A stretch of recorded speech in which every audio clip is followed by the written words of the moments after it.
ശ്രീരാജെ, നമ്മൾ ഇപ്പം ഈ ഒരു വലിയ വാർത്ത വരുന്നതിന് മുൻപ് നമ്മൾ സംസാരിച്ചുകൊണ്ടിരുന്നത് ഇന്നിപ്പം കോടതിയിൽ ഇതുമായി ബന്ധപ്പെട്ടുള്ള കാര്യങ്ങളൊക്കെ ചെല്ലുകയാണ്, ജാമ്യാപേക്ഷ ചെല്ലുന്നുണ്ട്, SITയുടെ അടുത്ത നീക്കങ്ങൾ, അതുമായി ബന്ധപ്പെട്ട് സംസാരിച്ചുകൊണ്ടിരിക്കുകയായിരുന്നു നമ്മൾ. ബാക്കി പറഞ്ഞോളൂ ശ്രീരാജ്.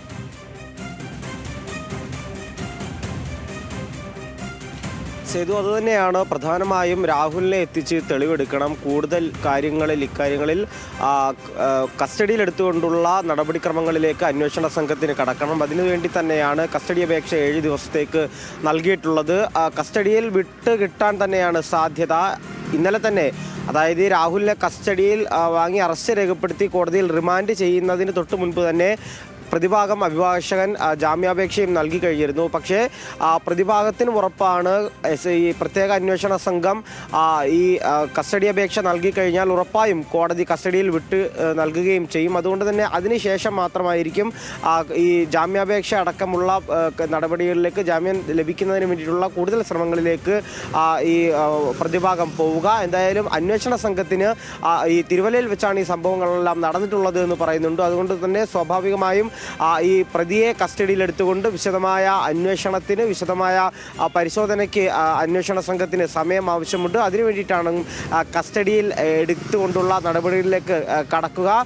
ചാറ്റുകളടക്കം, ഇപ്പോൾ VSN പുറത്തുവിട്ട ചാറ്റുകളടക്കം ഈ കേസിൽ ഏറ്റവും പ്രധാനപ്പെട്ട നിർണായകമായ തെളിവുകളായി മാറുകയും ചെയ്യും. അങ്ങനെ മൂന്നാമത്തെ പരാതിയിൽ രാഹുൽ മാങ്കൂട്ടത്തിലെ കുരുക്കു മുറുക്കുന്ന തരത്തിലാണ് നിലവിൽ അന്വേഷണ സംഘം മുന്നോട്ട് പോകുന്നത്. നമുക്കറിയാം, കഴിഞ്ഞ ദിവസങ്ങളിൽ കണ്ട നാടകീയമായ, കാരണം മറ്റ് 2 പരാതികളെക്കാളും ഗ്രാവിറ്റി കൂടിയ പരാതിയാണ് ഇത്. കാരണം ഇതിൽ തെളിവുകൾ, ശബ്ദിക്കുന്ന തെളിവുകൾ ഈ പരാതിക്കാരിയുടെ തന്നെ കൈവശമുണ്ട് എന്നുള്ളതാണ്. ശാസ്ത്രീയ തെളിവുകൾ അടക്കം ഇവരുടെ കൈവശമുണ്ട് എന്നുള്ളതാണ്. മാത്രമല്ല സ്ട്രോങ് ആയിട്ട് അവർ നിൽക്കുന്നു എന്നുള്ളതാണ്.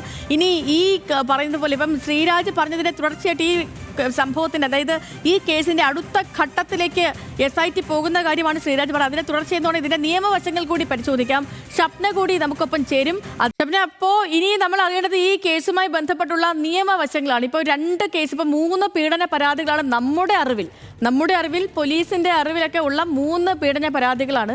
ഈ 3 പീഡന പരാതികളിൽ ആദ്യത്തെ 2ലും ഈ അറസ്റ്റ് തടയലും അതേപോലെ മുൻകൂർ ജാമ്യവും ഒക്കെ കിട്ടിയിട്ടുണ്ട് രാഹുൽ മാങ്കൂട്ടത്തിൽ. അതിൻ്റെയൊക്കെ ഒരു ആത്മവിശ്വാസത്തിൽ നടക്കുകയായിരുന്നു രാഹുൽ മാങ്കൂട്ടത്തിൽ. ഇപ്പം ഈ സ്ഥാനാർത്ഥി നിർണയ ചർച്ചകളൊക്കെ വന്ന സമയത്ത് ചുരുക്കം ചില നേതാക്കൾ, പാലക്കാട്ടെ ചുരുക്കം ചില നേതാക്കൾ രാഹുലിന്റെ പേര് പോലും നിർദ്ദേശിക്കുന്ന ഘട്ടമൊക്കെ ഉണ്ടായിരുന്നു. അത്രയും ഒരു ആത്മവിശ്വാസത്തിലൊക്കെ രാഹുൽ മാങ്കൂട്ടത്തിൽ നടക്കുന്ന ഘട്ടത്തിലാണ് ഇന്നലെ ഒരു 3ാമത്തെ പരാതി, കഴിഞ്ഞ ദിവസങ്ങളിൽ 3ാമതൊരു പരാതി വരുന്നതും ഇന്നലെ നാടകീയമായി ഇയാളുടെ അറസ്റ്റ് നടക്കുന്നതും, രഹസ്യമായി അന്വേഷണ സംഘം നടത്തിയ നീക്കത്തിനൊടുവിൽ ഇയാൾ അറസ്റ്റ് ചെയ്യുന്നത്, ഇപ്പോൾ റിമാൻഡിലാകുന്നതും ഒക്കെ. അപ്പോൾ 2 കേസുകളിൽ ഈ രക്ഷപ്പെട്ട് നിൽക്കുന്ന രാഹുൽ മാങ്കൂട്ടത്തിലിനെ 3ാമതൊരു കേസുമായി അന്വേഷണ സംഘം കോടതിയിൽ സമീപിക്കുമ്പോൾ അവിടെ നിന്നും എന്ത് പ്രതീക്ഷിക്കണം?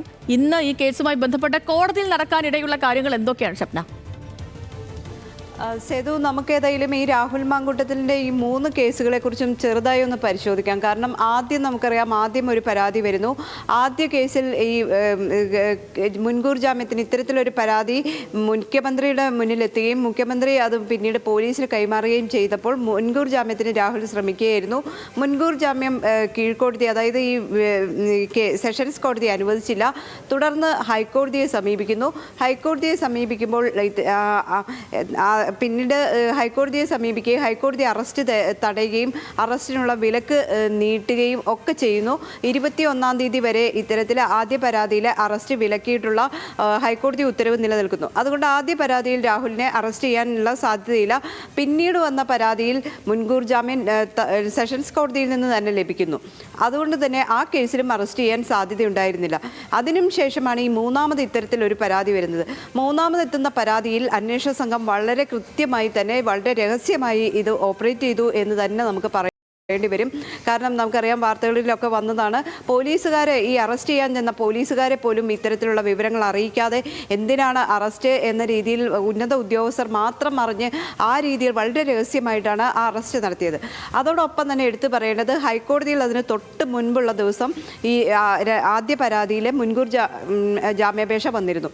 അന്ന് ഈ മുൻകൂർ ജാമ്യാപേക്ഷ നീട്ടിവെക്കാൻ സർക്കാർ ഇടപെട്ടു. കോടതി ആ കേസ് നീട്ടിവെക്കുകയും ചെയ്തിരുന്നു.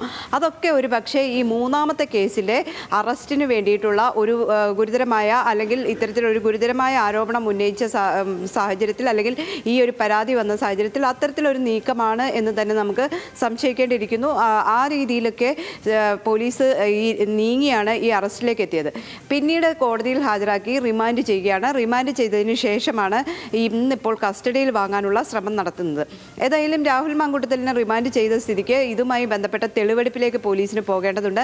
അതിനുള്ള ഒരു അനുമതി കോടതി നൽകുകയും ചെയ്യും. കാരണം കസ്റ്റഡി അപേക്ഷ 7 ദിവസത്തേക്ക് കസ്റ്റഡിയിൽ വിടണം എന്നൊരാവശ്യം പോലീസ് ഉന്നയിക്കുമ്പോൾ 7 ദിവസമൊന്നും ഒരുപക്ഷെ കസ്റ്റഡിയിൽ വിടാനുള്ള സാധ്യതയില്ല. ചിലപ്പോൾ ഒരു 2-3 ദിവസം കസ്റ്റഡിയിൽ വിട്ട് തെളിവെടുപ്പ് അടക്കം പൂർത്തീകരിക്കാനാണ് സാധ്യത.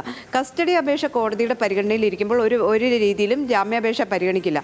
കസ്റ്റഡി കഴിഞ്ഞ് അതിനുശേഷം കോടതിയിൽ ഹാജരാക്കി പിന്നീടായിരിക്കും ഈ ജാമ്യാപേക്ഷ പരിഗണിക്കുക. അപ്പോൾ ഇന്ന് കസ്റ്റഡിയിൽ വിടുകയാണെങ്കിൽ ഏതായാലും കുറച്ച് ദിവസത്തേക്ക് ജാമ്യം ലഭിക്കാനുള്ള സാധ്യതയില്ല. ഇനിയിപ്പോൾ ഈ കസ്റ്റഡിയൊക്കെ കഴിഞ്ഞ് തെളിവെടുപ്പൊക്കെ കഴിഞ്ഞതിന് ശേഷം മാത്രമായിരിക്കും കോടതി ഏതെങ്കിലും തരത്തിൽ. ശരി, അപ്പം ഈ കേസുമായി ബന്ധപ്പെട്ട് ഇന്ന് കോടതിയിൽ നടക്കാനുള്ള കാര്യങ്ങൾ വിശദമായി തന്നെ പറയുകയായിരുന്നു.